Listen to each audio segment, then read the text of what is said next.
My name is Pavith, and I'm a student reporter with Invention Convention Worldwide. I'm excited to introduce my guests, fourth grader Josie and her sister June from the state of Connecticut.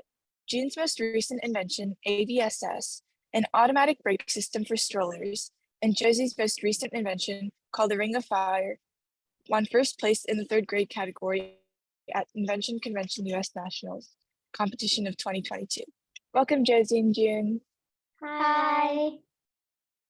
Thank you so much for being here with me. So my first question for Josie, can you tell me a little bit about your invention and its backstory and kind of how you came up with the idea to create it? How I really came up with the idea for it is my dad, he never puts out the fires because it takes a lot of work. So I thought that's unsafe. And also, if there's a simple way people will actually want to put their fires out. So I invented the Ring of Fire, and how I created it is I was basically thinking sprinklers water your lawn by shooting out the water. So I was thinking if I make something that's kind of like a sprinkler with a bunch of holes that can shoot the water out to put it on your fire, it'll be quick and easy and people actually want to put out their fires. That's great. And so now it's for June. Can you also talk us through the inspiration and kind of a similar question, the process of how you came up with your invention? I came up with my invention because I remember a TV show I was watching and they had the baby in a stroller and the parent got distracted and then the baby went flying down the hill and I was like, this really isn't safe if the parent gets distracted and takes their hand off the stroller. And my neighbors at the time were just having a newborn baby. So my mind was on stuff with babies. And I was like, what if I made some sort of brakes that once your hand comes off the stroller, they're going to go into action. And that's how I came up with the ABSS. That's a great idea. And so my next question is kind of for both of you guys. I know that you guys made these inventions for Invention Convention, but I was wondering kind of what drew you to the inventing process in the first place, or kind of how you were exposed to inventing for Invention Convention. A lot of times in school, we do in science, we do an inventing unit where we do a lot of they give us scenarios and stuff, and we get certain materials that we have to use to make our thing. So it's kind of like invention convention where you have to think of your problem and then find your solution and create it. For me, when I was in kindergarten, my science teacher, she was super amazing. So I really love science because of her. And then I found her school at a science fair. I was like, oh, I want to do this. This sounds really cool. And then I just loved it so much. So I've continued to do it ever since. That's great.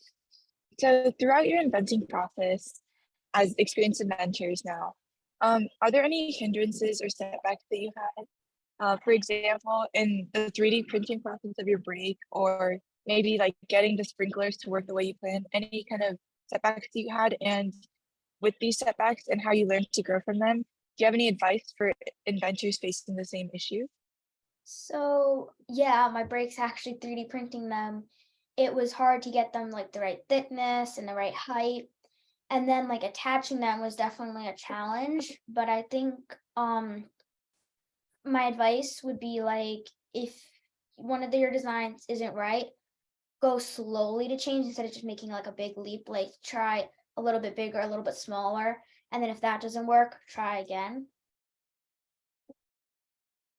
So some setbacks for me, with so this was not my Ring of Fire, but one of my other inventions, socks that clip together so you don't lose them in the washing machine. And one of the setbacks was a lot of the clips and Velcro did not stick in the washing machine, so I had to think of something new. And basically, I would just say, if something doesn't work the first time, kind of like what June said, just keep trying. And because I had first tried Velcro, but that didn't work. So I thought, okay, I'll go to clips. So keep trying new ideas until it works. Yeah, while doing research, I also found out about your invention with the socks. Do you want to elaborate on that a little bit more? So my mom would always get mad at me when she couldn't find my socks because when I get home, I just throw them all over the place. So I thought of the idea, well, what if my socks stay together? Because they would always just land all over the place and she wouldn't be able to find them. So I thought if I make them be able to clip together. But like first I had to realize what materials could I just throw in washing machines and what I couldn't. So first I started with Velcro, but those started getting pulling apart. So my final product was socks that have little magnet clips on them. And those are the ones that work the strongest. So those are the ones I went with. So both my brother and I participated in Invention Convention. I was wondering, for you guys as siblings who both participated in the inventing process, what do you guys think were like the benefits, upsides, or like differences that you guys kind of had compared to people who might be inventing alone? One of the things that can be a little bit harder when your siblings also doing an invention convention is if like it's like making sure we don't take each other's ideas or something. It's like she'll like drift off into saying something. I'm like, oh, that's a great idea, but I don't want to use it because it wasn't my idea. So it's like, I think for me, the biggest challenge is when somebody else comes up with great ideas, having to then come up with something else. But otherwise, it's not that hard having a sibling who does it, and it's kind of cool that we both do it together.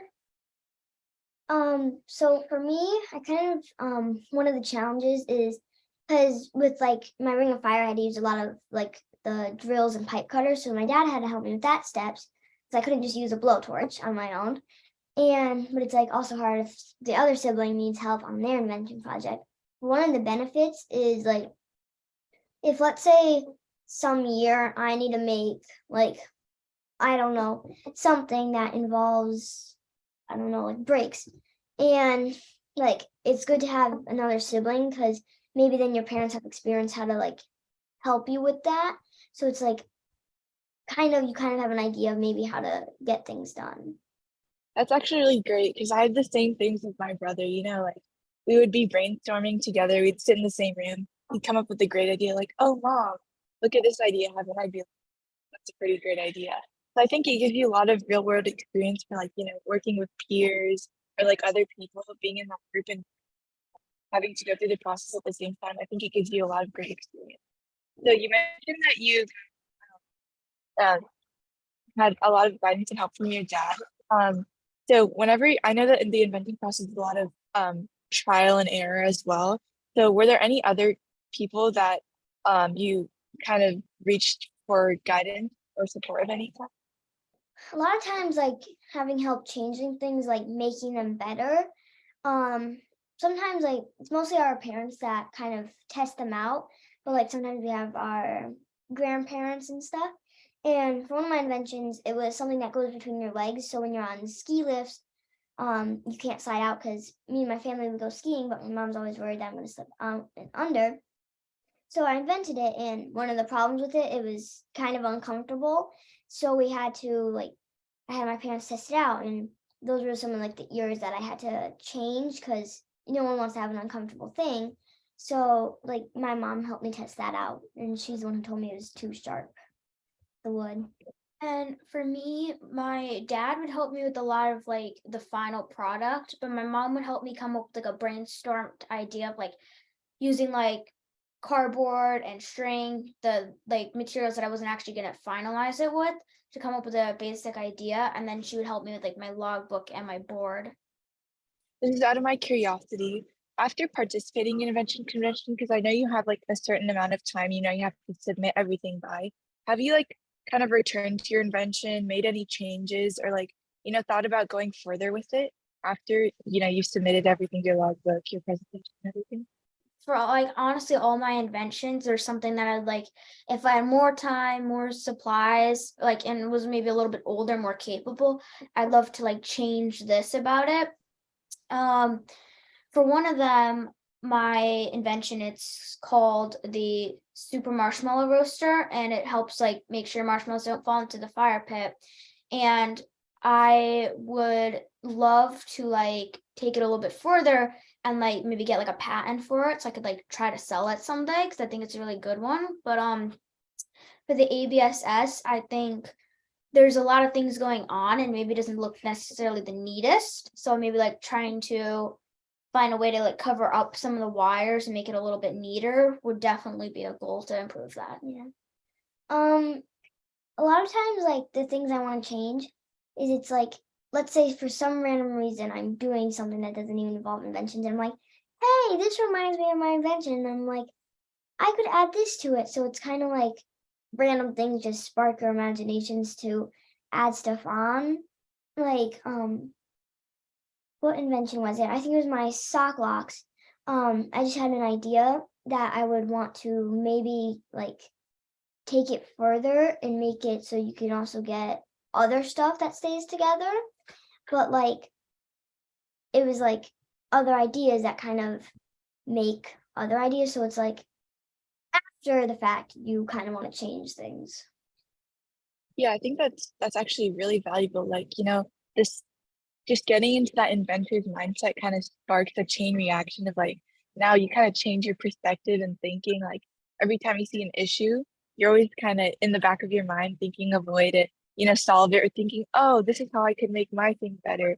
And I think that's such a great, you know, tool to have in your skill set as well, just to be able to adapt and look at problems to find a way to solve them as well, which I think is another great thing that comes out of a lot of people who participate in invention convention or just in general the inventing test. So my next question is kind of like your guys' opinion. What was your favorite part of like invention convention when you participated in it?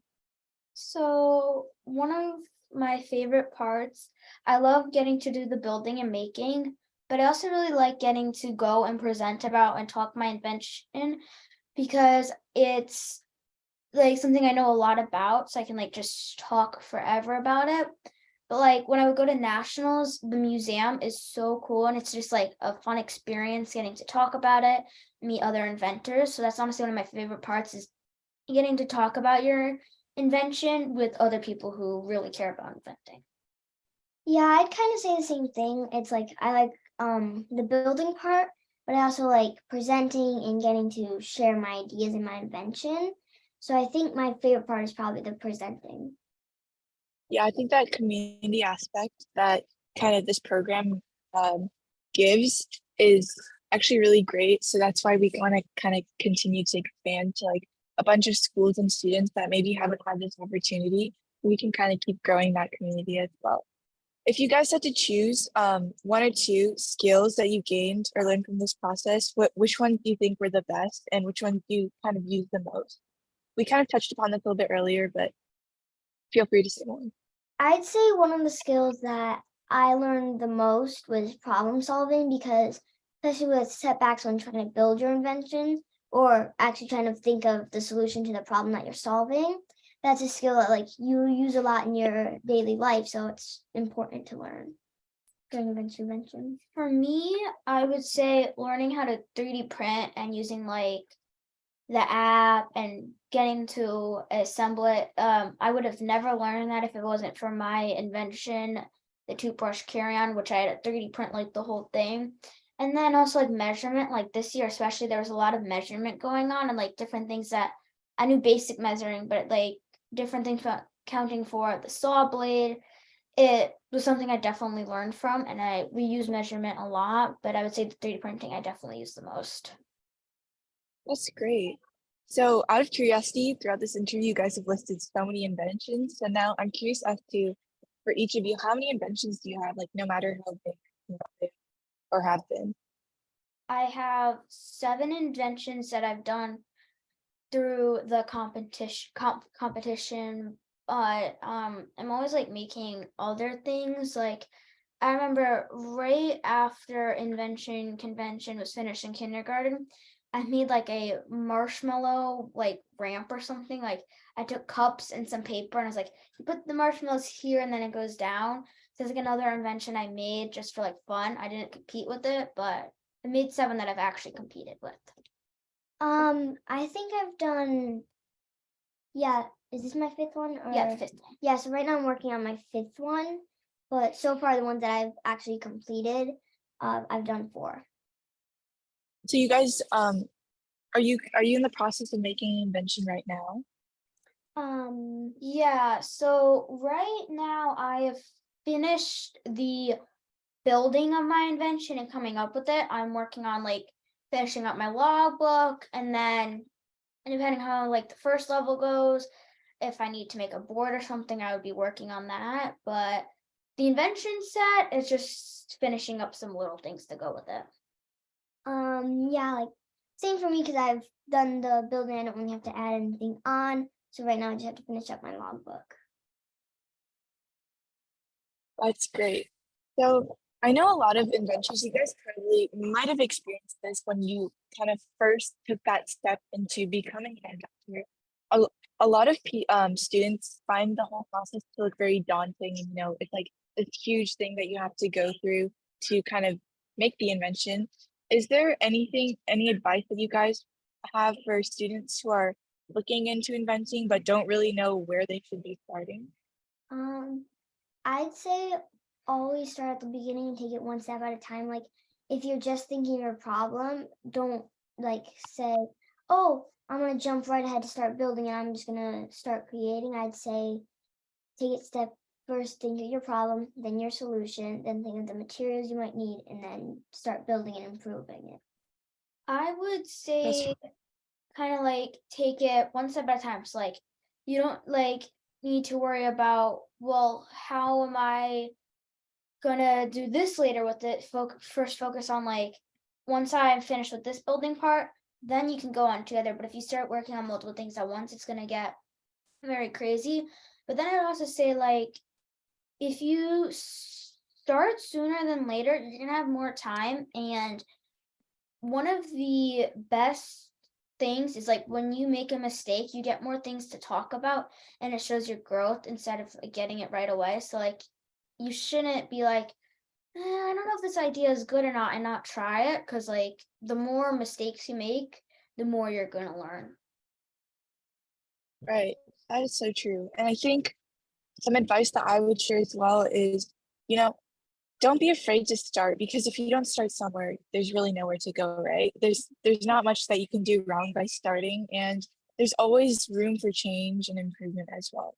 Mhm. And as girls in STEM as well, all three of us, girls in STEM, I think that you guys are a great example of how beneficial it is to kind of start going through this process and experiencing it as at a young age and just like exhibit A of like, the ideas you bring, such as the Ring of Fire, ABSS, the stock clock, and even like the marshmallow ramp from kindergarten.